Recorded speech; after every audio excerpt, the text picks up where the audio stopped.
국민의힘 대선 경선이 한창인데 개그 무대만도 못하다는 조롱이 나옵니다. 낯뜨거운 후보들 간의 말싸움을 보고 있자면 혀를 차게 합니다.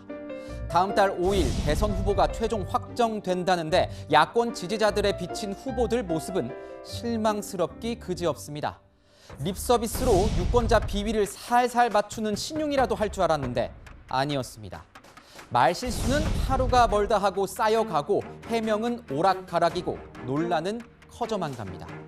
비판에 직면한 왕자 글자에 대해 윤석열 전 검찰총장은 지지자가 써준 것이라고 하더니 어느새 손가락만 씻어서 손바닥 글씨를 못 지웠다는 황당한 해명을 덧붙여 헛웃음을 짓게 했습니다.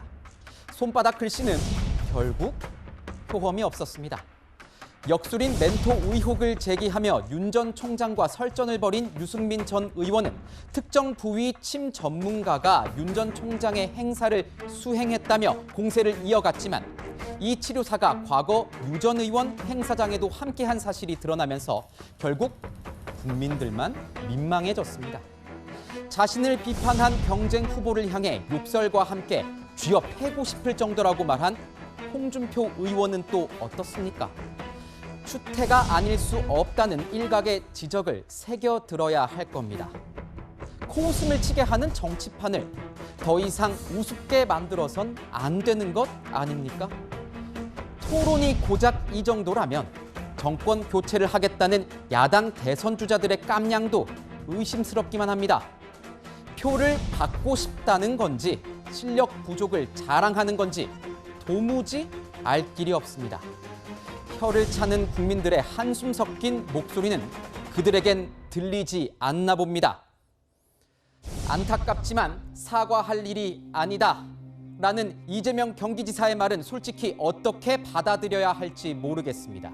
야권이 대장동 개발 특혜 의혹에 키맨 유동규 씨가 구속된 후 사과와 사퇴를 요구하자 이 지사는 한 전 직원이 뇌물을 받으면 대통령이 사퇴하느냐고 반문했는데 시청자 여러분들은 동의가 되십니까?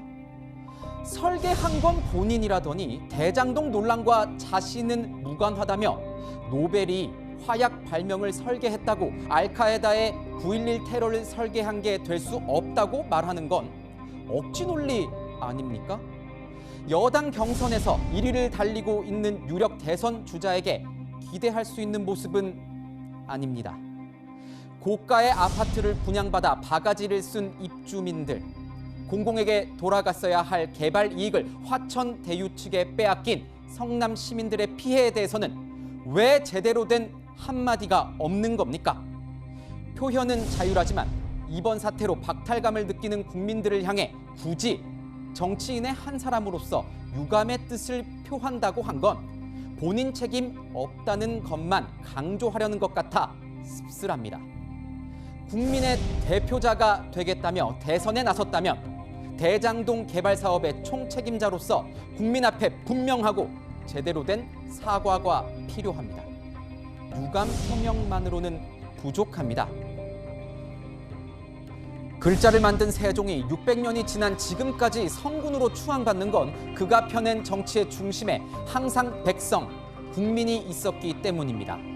지도자가 되겠다는 이들이 다음 대선까지 정치의 기억, 니은, 디귿을 조금이라도 더 배우길 바라며 1년 뒤 576돌 한글날을 기다리겠습니다.